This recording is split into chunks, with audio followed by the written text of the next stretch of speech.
परमात्मने नमः।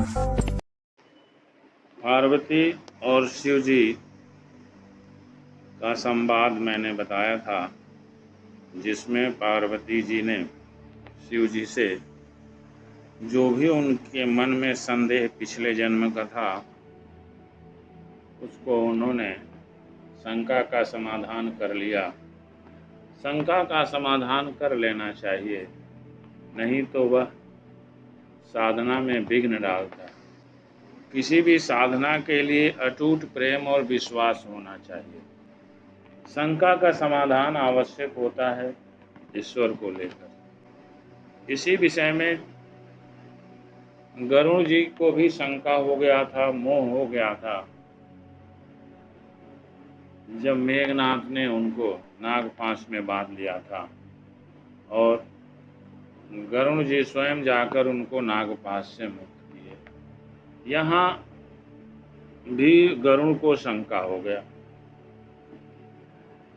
शंका इस बात का हुआ कि इन्हें तो लोग सर्वज्ञ कहते हैं, परमात्मा कहते हैं, तो इन्होंने अपना नागपाश स्वयं क्यों नहीं काट लिया? इनको नागपाश काटने के लिए हमारी क्यों जरूरत पड़ी? यह शंका जो है उनके मन में आ गया कि जैसा मैंने नाम और महत्व सुना था, वैसा कुछ देखने को नहीं मिला। अब वहाँ से चलने के बाद उनके मन में ये शंका हो गई। श्री राम जब मूर्छा से उठे तो भी वे गरुड़ जी को नहीं पहचाने और एक साधारण मानव की तरह उनको धन्यवाद दिए। यह भी एक शंका गरुड़ जी के मन में आ गई कि ये तो सर्वज्ञ हैं, और यदि ऐसा है तो मैं तो इनके सानिध्य में रहने वाला हूँ, ये मुझे क्यों नहीं पहचान सकते? जब मनुष्य अपने स्तर से किसी बात को सोचने लगता है तो उसे संत के अंदर भी बुराई दिखाई देने लगता है। कुछ लोगों का स्वभाव ही हो जाता है कि दूसरे के अंदर कौन सी बुराई है या कौन सी कमी है, उसी को बताया जाए। चाहे अपने अंदर कुछ भी कमी हो, हम उसका आकलन नहीं करते हैं, लेकिन जो एक संत हो, चाहे महापुरुष हो, चाहे कोई भी हो, जो हमसे श्रेष्ठ है, हम उसके काम की बुराई शुरू कर देते हैं। लेकिन हमें यह सोचना चाहिए, ठीक है, संत हैं या महापुरुष हैं, उनके अंदर बुराई है, लेकिन तुम पहले अपनी तो अच्छाई देखो। किसी के प्रति उंगली उठाने से पहले अपने चरित्र को भी देख लेना चाहिए कि हम कैसे हैं। नहीं तो शंका में ही लगे रहें।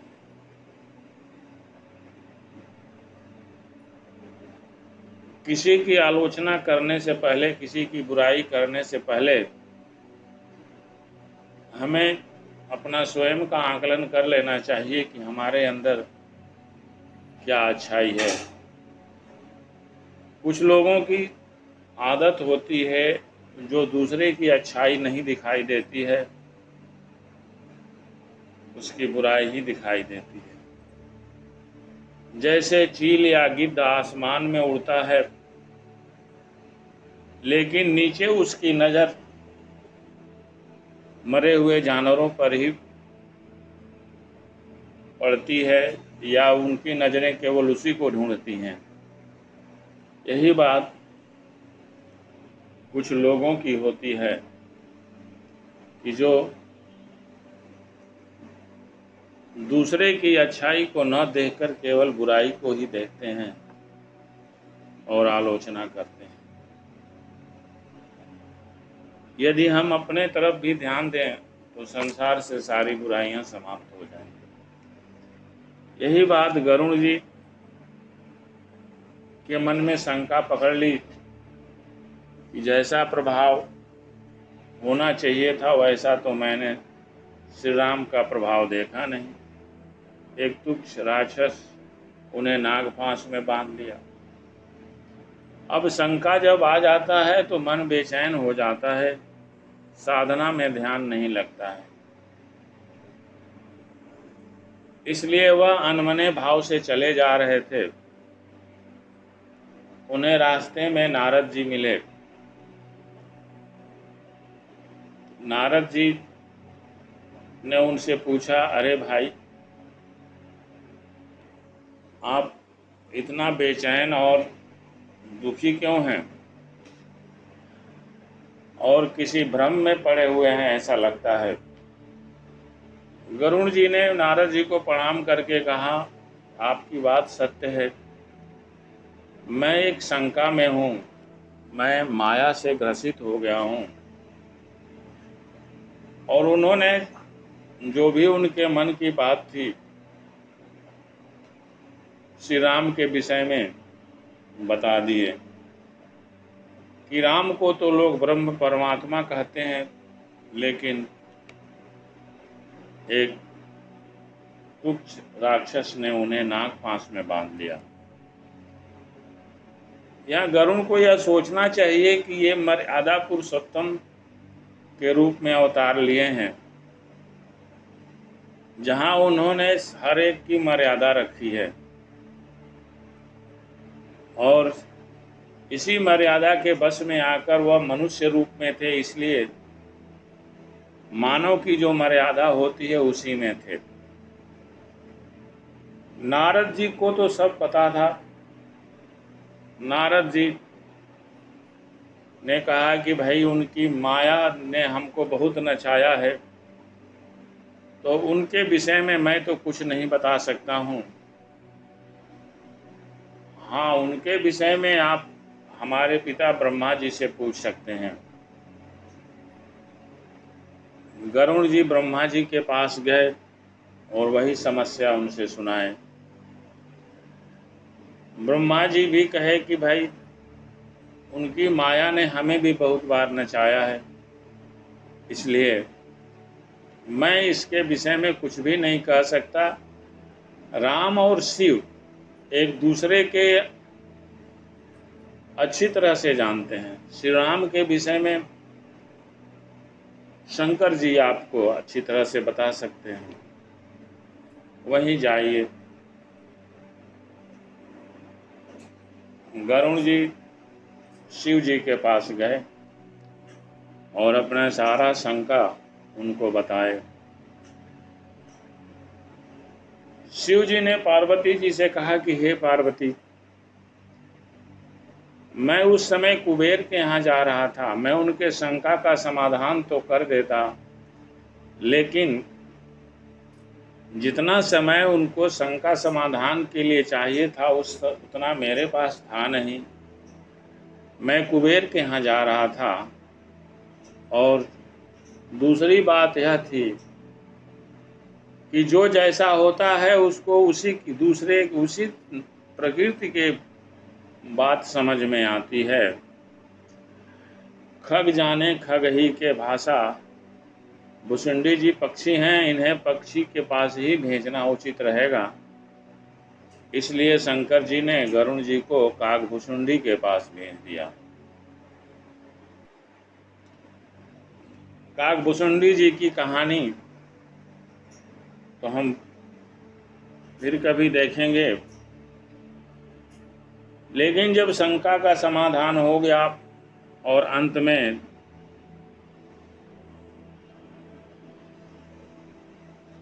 वे कृतकृत्य हो करके कागभुसुंडी जी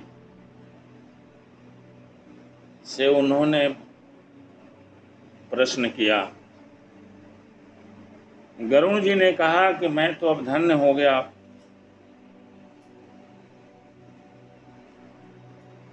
अब मेरे मन में कुछ प्रश्न हैं, प्रश्नों की शंका उन्होंने 7 बताई। काकभूषुंडी जी को उन्होंने बड़े प्रेम से पूछा,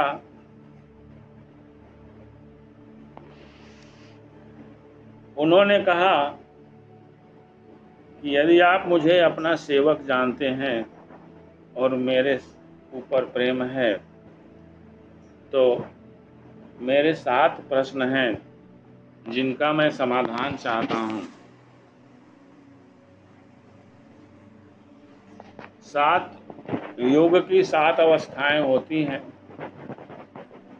7 का महत्व बहुत ज़्यादा होता है। काकभूषुंडी जी ने कहा कि हे गरुण जी, आप तो मुझे इतनी ज़्यादा बड़ाई और सम्मान दे रहे हैं, इतना योग्य मैं हूँ नहीं। आप तो स्वयं श्री हरि के साथ रहने वाले हैं। आपको कोई शंका मोह थोड़ी हुआ था। आपने मुझ पर कृपा करने के लिए और राम की कथा का स्मरण करने के लिए ही आपने मुझसे प्रश्न किया। गरुण जी ने कहा, हे भुसुंडी जी, मैं 7 प्रश्नों का समाधान चाहता हूं। उन्होंने कहा कि पहला प्रश्न है, प्रथम ही कहूँ नाथ मति धीरा, सबते दुर्लभ कौन शरीरा, बड़ दुख कौन कवन सुख भारी, सोई संक्षेप ही कहूँ विचारी, संत असंत मरम तुम जानो, तिनकर सहज स्वभाव बखानहु, कवन पुण्य श्रुति विदित विशाला, कहूँ कवन अघ परम कराला, मानस रोग कहूँ समुझाई, तुम सर्वज्ञ कृपा अधिकाई। गरुण जी ने काकभूषुंडी जी से पहला प्रश्न पूछा, यह बताइए कि सबसे दुर्लभ कौन सा शरीर है और कौन सा दुख सबसे बड़ा है और कौन सा सुख सबसे बड़ा है। संत और असंत में अंतर क्या है, आप उनके सहज स्वभाव को समझाइए और यह भी हमें बताइए कि शास्त्रों में सबसे महान पुण्य कौन सा है और महान भयंकर पाप कौन सा है। फिर मानस रोगों को समझाकर बताइए, आप सर्वज्ञ हैं और मुझ पर आपकी कृपा भी बहुत है। काकभूषुंडी जी ने कहा, हे तात, मैं आपके सारे प्रश्नों का उत्तर संक्षेप में ही बताऊंगा, उसे सुनिए। काकभूषुंडी जी ने कहा, मनुष्य के शरीर के समान कोई शरीर नहीं है। चर या अचर सभी जीव इस मनुष्य के शरीर की ही कामना करते हैं। क्यों दुर्लभ है? क्योंकि मनुष्य के शरीर से ही नरक, स्वर्ग और मोक्ष की सीढ़ी मिलती है। अर्थात मनुष्य के शरीर से हम नरक में भी जा सकते हैं, स्वर्ग में भी जा सकते हैं और हमारी मुक्ति भी हो सकती है।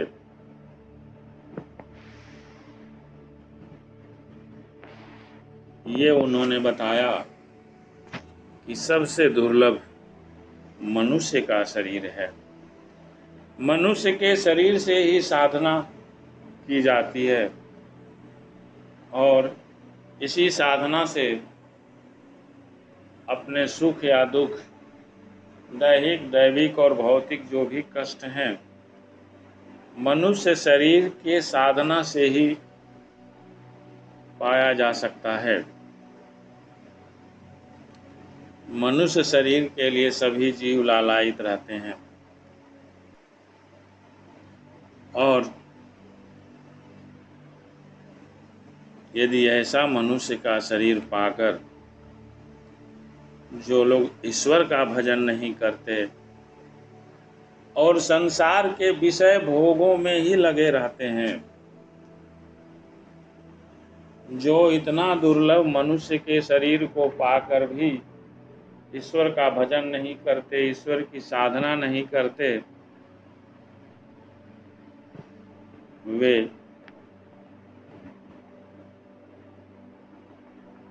विषयों में ही लगे रहते हैं। और ऐसा होता है कि जैसे किसी को पारस मणि मिल गई हो, लेकिन उसे फेंक करके कांच के टुकड़े वह इकट्ठा कर लेता है। यह मनुष्य का शरीर पारस मणि के समान है, क्योंकि यह हमारे सभी सुखों और दुखों का हरण करने वाला है। लेकिन सांसारिक भोग विलास में पड़कर हम इस शरीर को बर्बाद कर देते हैं और जैसे पारस मणि को खोकर हम बहुत ही तुच्छ कांच का टुकड़ा ले लेते हैं। हे गरुण जी, आपने पूछा था कि सबसे बड़ा दुख क्या है, तो दरिद्रता के बराबर संसार में कोई दूसरा दुख नहीं है। और संसार का सबसे बड़ा सुख संतों का मिलन होता है। दरिद्र होना ही दुख का पहाड़ होता है और संत का मिलना ही सारे सुखों की खान होती है, क्योंकि संतों का स्वभाव मन, वचन और शरीर से परोपकार करना होता है। ये संतों का सहज स्वभाव होता है और इसी से उनके मिलने से खुशी होती है। संत लोग दूसरे के दुख को मिटाने के लिए स्वयं अनेकों कष्ट सहते हैं, अर्थात दूसरों के दुख को दूर करने के लिए कष्ट उठाते हैं। पर दुष्ट लोग, असंत लोग दूसरे को दुख देने के लिए कष्ट उठाते हैं। संत लोग दूसरे को सुखी करने के लिए कष्ट उठाते हैं और असंत लोग दूसरे को दुखी करने के लिए कष्ट उठाते हैं। संतों का स्वभाव तो भोज के पेड़ के समान होता है, जो दूसरे की भलाई के लिए अपने खाल तक उधड़वा लेते हैं। लेकिन दुष्ट लोग दूसरे को दुखी करने के लिए भी भयानक कष्ट उठाते हैं। सनैव खल पर बंधन करई, खाल कढ़ाई विपत्ति सहि मरई। खल बिन स्वार्थ पर अपकारी, अहिमूसकई वसुनूर गारी। लेकिन दुष्ट लोग दूसरे को बंधन में डालने के लिए अपने शरीर से खाल भी खिंचवा लेते हैं। जैसे पटुआ पटसन रस्सी तैयार करने के लिए उसकी खाल निकाल ली जाती है, वैसे ही यहाँ कहा गया है कि असंत लोग, दुष्ट लोग दूसरे को दुखी करने के लिए अपनी अन्य को विपत्ति सहते हैं, यहाँ तक कि अपने खाल भी निकलवा लेते हैं। वे बिना अकारण ही जो है दूसरे का नुकसान पहुंचाने वाले होते हैं। दुष्ट बिना किसी स्वार्थ के ही दूसरों को नुकसान पहुंचाते हैं। जैसे सर्प की किसी से दुश्मनी भी नहीं होती है, फिर भी वह डस लेता है। और चूहा अगर जो घर में आता है तो वह नुकसान ही करता है, कुछ अच्छाई नहीं करता है। वो जहाँ वह निवास करता है उस निवास में रहने वालों को बेचैन कर देता है। यही दुष्ट का गुण होता है।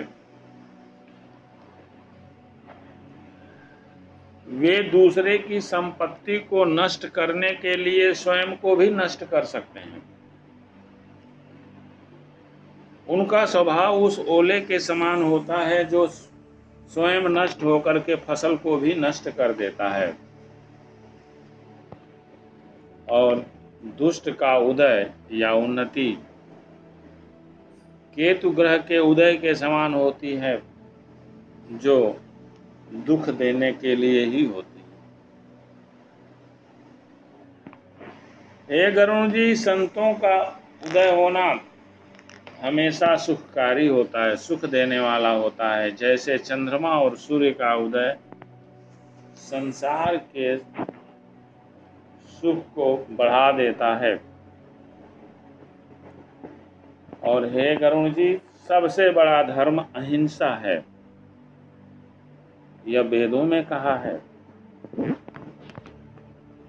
सबसे बड़ा धर्म अहिंसा है। अहिंसा का अर्थ होता है अपनी आत्मा को अधोगति में न ले जाना, यही अहिंसा है। और आत्मा को संसार में भटका देना ही हिंसा है। इसलिए अपने आत्मा की उन्नति करना ही अहिंसा है। और सबसे बड़ा पाप होता है दूसरे की निंदा करना, दूसरे की बुराई करना। संत उदय संतत सुखकारी, विश्व सुखद जिमि इंदु तमारी। परम धर्म श्रुति विदित अहिंसा, पर निंदा सम अघन गरीसा। दूसरे की निंदा के समान बड़ा पाप कुछ नहीं होता है। जो शंकर जी और गुरु की निंदा करता है वह मेढक का जन्म पाता है, और 1000 जन्मों तक ही वह मेढक के ही शरीर में रहता है। जो संतों और ब्राह्मणों की निंदा करता है वह नरक में जाकर फिर कौवे का शरीर धारण करता है। जो अभिमानी जीव देवताओं और वेदों की निंदा करते हैं वे नरक में पड़ते हैं, और जो संतों की निंदा करते हैं वे उल्लू होते हैं, जिनको हमेशा मोह रूपी रात्रि ही प्रिय होती है। और जो सबकी निंदा करता है उसका क्या होता है? तो उसे चमगादड़ का जन्म मिलता है। जो सबकी निंदा करता है वह चमगादड़ होकर पैदा होता है। हे गरुण जी, आपने मानस रोग के विषय में पूछा था, जिनसे सारा संसार दुखी है। तो उन्होंने कहा, हे गरुण जी, सबसे बड़ा मूल जो मानस रोग का है वह मोह है। सब रोगों की जड़ मोह है, अर्थात अज्ञान है। और उसी मोह और अज्ञान से बहुत सारे दुख उत्पन्न होते हैं, जिसमें काम है, वात है। काम जो है वह वात का स्वरूप है। काम वासनाएं वात रोग की सूचक हैं।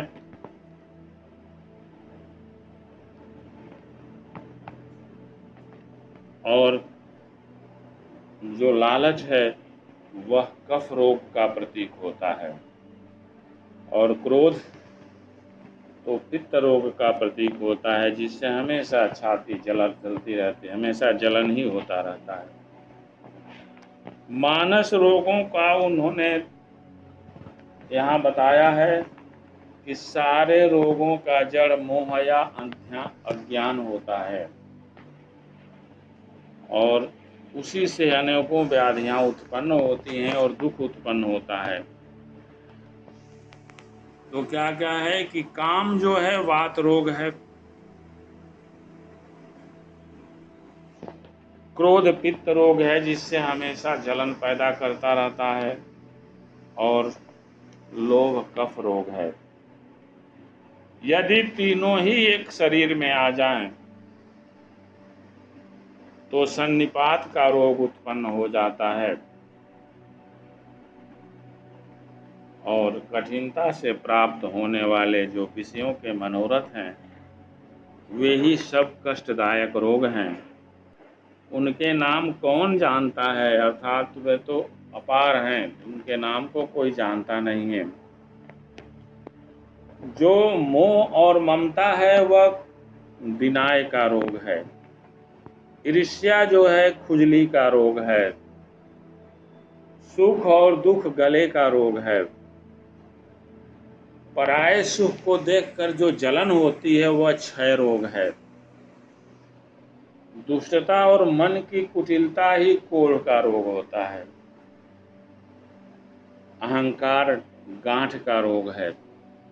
दंभ कपट मद और नशों का रोग है। तृष्णा बड़ा भारी जलोदर का रोग है। 3 प्रकार पुत्र धन और मान की प्रबल इच्छाएं ही तिजारी का रोग है। मत्सर और अविवेक 2 प्रकार के ज्वर हैं और इससे अनेकों बुरे रोग उत्पन्न होते हैं। मैं कहाँ तक कहूँ,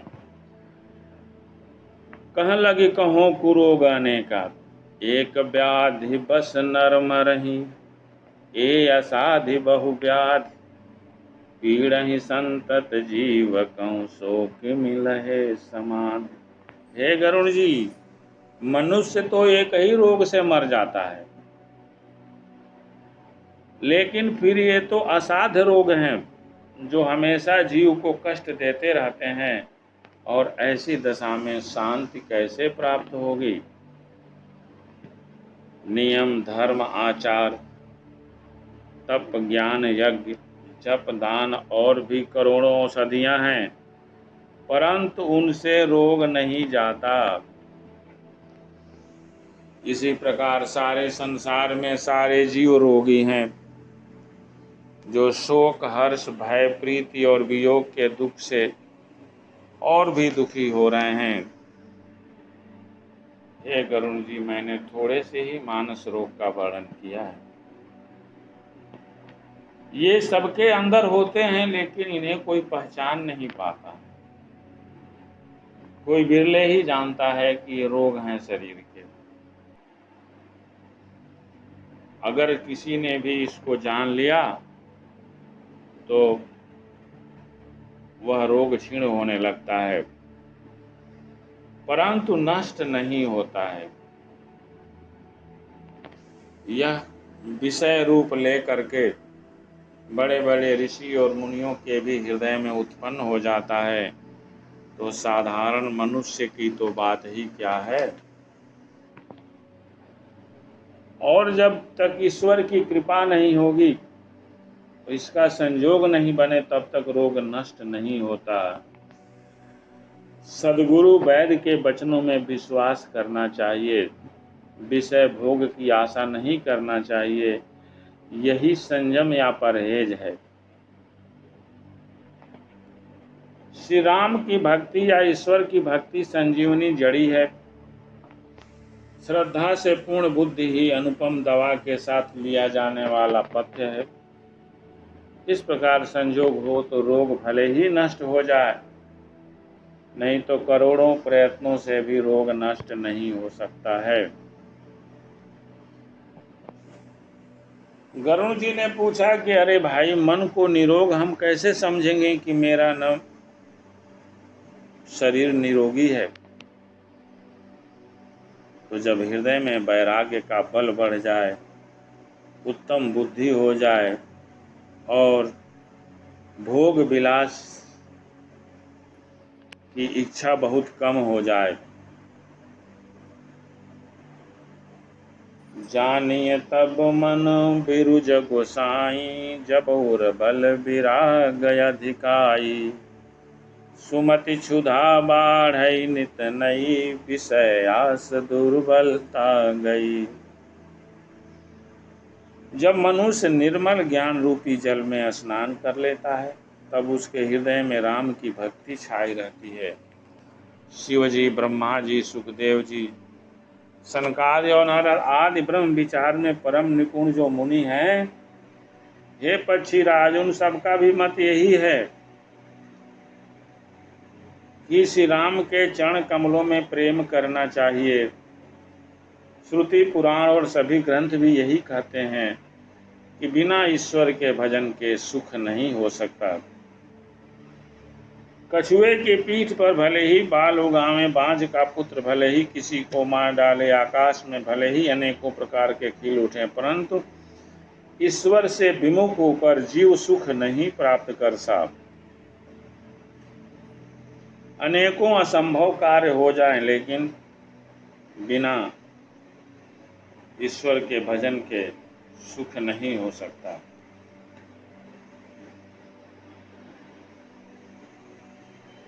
ये काकभूषुंडी जी ने कहा, यही ईश्वर की भक्ति है। मैंने अपने ज्ञान के अनुसार सारे सिद्धांत को आपको बता दिया है।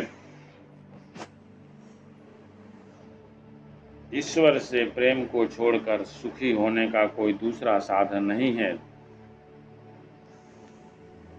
जो सुखदेव जी, सनकादि और शिव जी के मन में प्रिय लगने वाली और पवित्र राम कथा है, संसार में घड़ी भर का तो पल भर का एक बार भी सत्संग दुर्लभ है। हे गरुड़ जी, मैं श्री राम के भजन का अधिकारी हूँ। मैं कितना ही दुष्ट पक्षी हूँ, पक्षियों में भी सबसे नीच और अपवित्र हूँ, परंतु ऐसा होने पर भी प्रभु ने मुझको सारे जगत को पवित्र करने वाला प्रसिद्ध कर दिया। आज मैं धन्य हो गया, तो भी आज मैं धन्य हूँ, अत्यंत धन्य हूँ जो श्री राम जी ने मुझे अपना निज जन जानकर संत समागम दिया। हे नाथ, मैंने अपनी बुद्धि के अनुसार कहा, कुछ भी छिपा नहीं रखा, फिर भी ईश्वर का चरित्र तो समुद्र के समान है, उनका कोई था नहीं पा सकता है।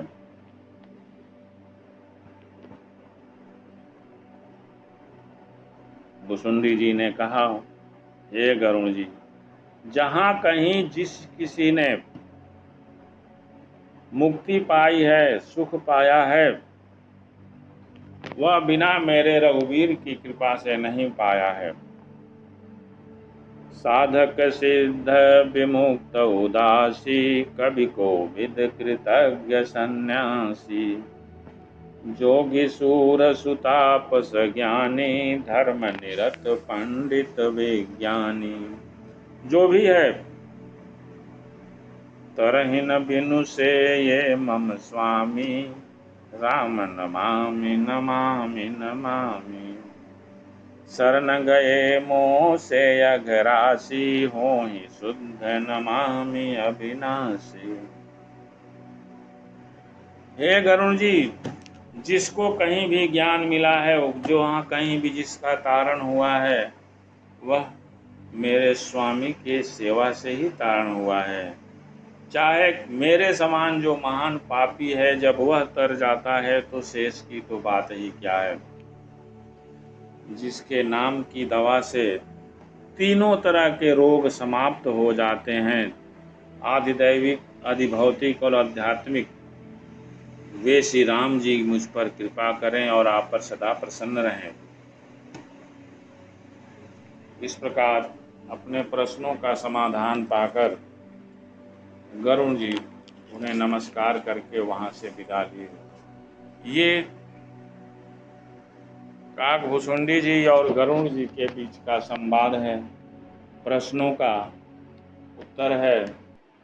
वास्तव में ये जो प्रश्नों का उत्तर है वह साधारण मानव के लिए है, साधारण संसार के लिए है।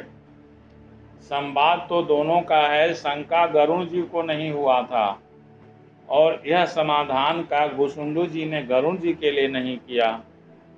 इसी माध्यम से उन्होंने यह सारे संसार को यह ज्ञान दिया है और इस ज्ञान को ग्रहण करके हमें अपना व्यवहार उचित रीति से करना चाहिए। शेष आगे। जय माता।